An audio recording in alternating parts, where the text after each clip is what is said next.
think this Crusader's coming to get us. Okay, I'm gonna get ready. Oh, yeah, here he comes. Here he comes. Okay. Oh, he's not stopping. Wait, what are you doing? Oh. Hello? I'm right here. Okay.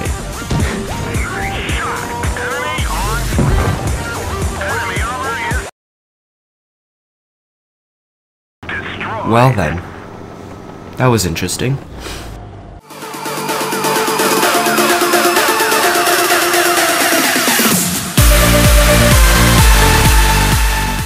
Timster here with another video, and today we are going to be reviewing the AT2. A bunch of British tank destroyers just came out in the recent update, and we're going to start off with this tier 5, which is a total beast. It has a lot of armor in the front. I'm basically going to be reviewing it and showing some gameplay, which I usually don't get on camera because I don't record the good gameplay, but this time I did, so I hope you guys do enjoy. So let's get into the protection of this thing. It has, for starters, 670 hit points. I don't know how I feel about that. It's pretty good, but it definitely can bounce shots, so it definitely doesn't need that many hit points. It has 203mm in the front and 101mm at both the side and rear. That is substantially more than most tier 5 heavies. Unfortunately, the sides are kind of flat, so they're not as angled as, let's say, the KV-1s, but that is still like double the armor on both the KV-1 and other tanks such as the T1 Heavy. So very, very good armor on this tank. Moving on to the maneuverability, this is probably one of the weak points of this tank, of course, because with all that armor you can't be moving at ultrasonic speeds.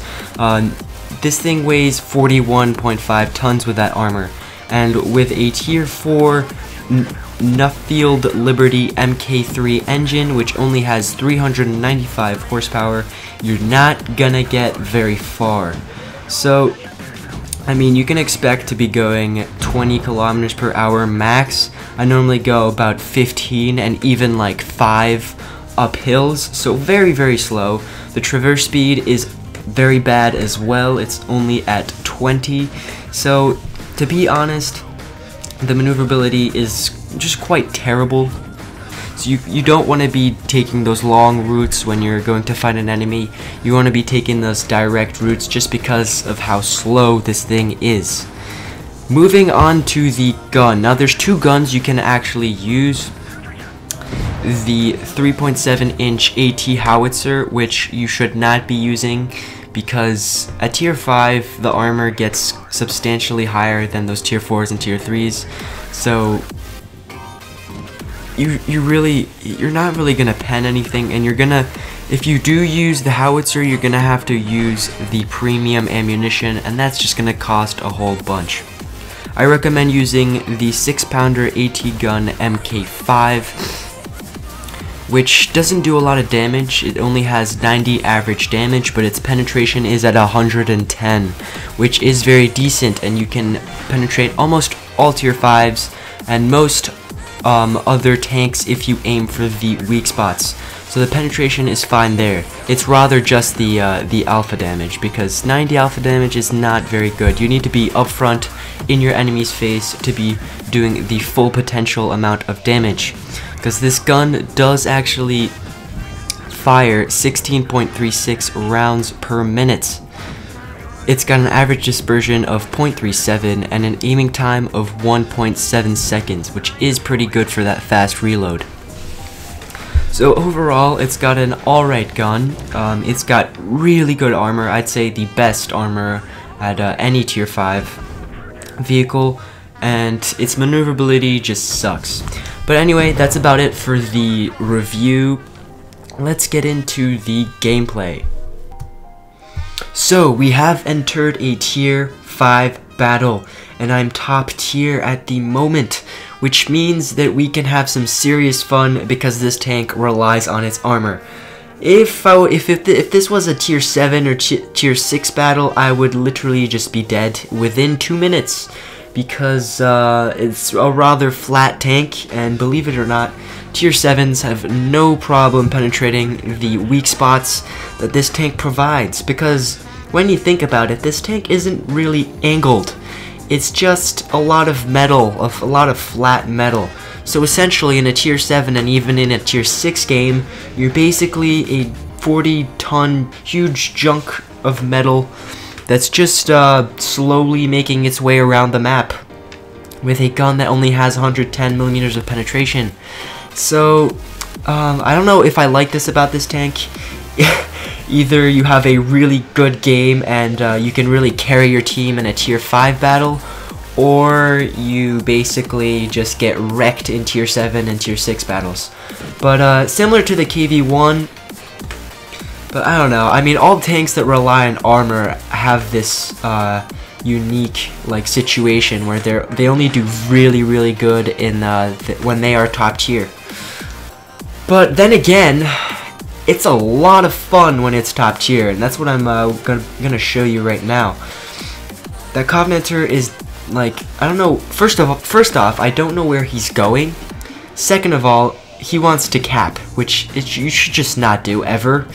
Especially when you're not even a minute into the battle. That's just not a good idea. I'm sorry. Just, no, don't do that.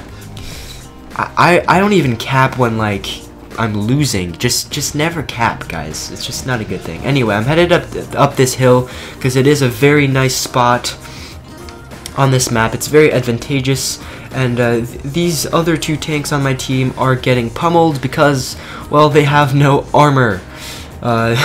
Especially the T49. The Panzer 4D is alright, but he's a tier 4 versus a KV, so not too great. Anyway, I come up and I'm just like, hello, and yeah, the KV-1 can't really do anything about it for two reasons. First off, I have 203mm in the front. Second off, the only spot he can actually hit me is covered by a beautiful cavern wall that was placed there by the gods to protect me from that KV-1. But yep, that KV-1 backs up, so now I'm moving on to the Panzer 38NA, and this guy's getting pummeled, and he's activated adrenaline for some reason, and backing up, using adrenaline very wisely there to back up into a rock, and then proceed right back out the way he came from. And that gives me the time to finish him off with that expertise skill move. And well, I spot the AT2, who's my allies are having a hard time finishing it off, so kind of feel like giving it a hand. Just gonna totally ignore the KV because, well, it can't even pen my side, so nothing to worry about that. And you will notice that there is actually some like troll armor there on the AT2. The armor covering the tracks you can penetrate, but you can't penetrate the layer of armor after that, so it's basically telling you can penetrate even though you can't. Kind of some troll armor that I do like about this tank, but I guess I don't like if you're playing against it. Anyway, the KV-1 has totally ignored me. I ignored it, now it's doing the same thing to me, and is trying to finish off the Panzer 4D, which it actually does do successfully, unfortunately. But now it's time for me to get some butt cheek action, so I don't really know if that was the right decision for the KV-1, because now I'm going to attempt to track it.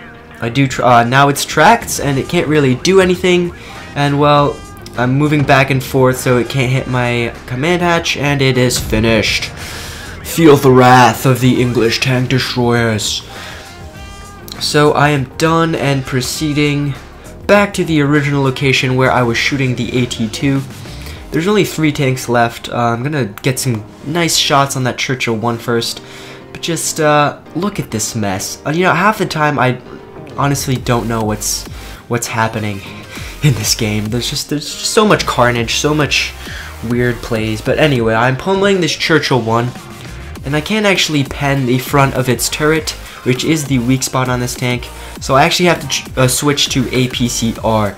You're definitely gonna be doing this a lot with this tank, because 110mm is good. It's just in certain situations where you need to be penetrating a lot, it's not that great. Now, notice that I actually got shot from the side, so I'm like, well, he's over there, so I'm heading exactly in that direction. Even though I know the VK is over there, I know my team basically has the VK covered, so I'm heading over here to see if I can finish off this Covenanter, because, well, who doesn't like that extra damage? And there he is, just in the direction where the shots were coming from. And he's backing up after he's realized that he can't really pen me at all. And shooting my command hatch is pretty hard to do anyway, but just watch this shot. Oh, this is like, I'm surprised I made all these shots, and ooh, that rustled my jimmies. Okay, that was a very nice shot. I wish all my shots went into tanks that easily and that effectively, because half the time, for some reason, it goes like in the exact spot I don't want my shot to go in. But I was lucky that time. I finished off the Covenanter, my team finished off the VK, and surprisingly, we do get Ace Tanker. I did actually get to record one, because normally I just play a game, get Ace Tanker, and just do not record, which is a thing I do a lot for some reason. But we did get 1,958 damage, 33,000 credits, and I think we got Invader, Sniper, and of course the Ace Tanker. We destroyed 3 tanks too, forgot to mention that. But surprisingly enough, this is actually my second Ace Tanker within my first 18 battles. I actually got another one here, which you can see, and I got so many. I don't think I've ever gotten this many awards ever. It was a very good battle. I think it was like a 4v1. It was a 4v1 in the end, and I somehow managed to pull it off, but incredible battle. Of course, I didn't record it. But anyway, that's it for the AT2. I hope you guys enjoyed the review. I do have a lot of videos planned for the future, but I actually don't have a lot of time anymore because I'm starting college, as you would call it in America, l'université, as you would say in French. I'm starting college in Switzerland, so it's gonna be like math every day, so I don't know if I can keep up like 2 videos per week, but probably just 1. But I like making videos, so I'll try to get as much footage as I can for you guys. In the future, I'm probably going to be doing the AT8, which I do have enough XP for, so I'm probably going to start doing the review for that. So anyway, very long outro.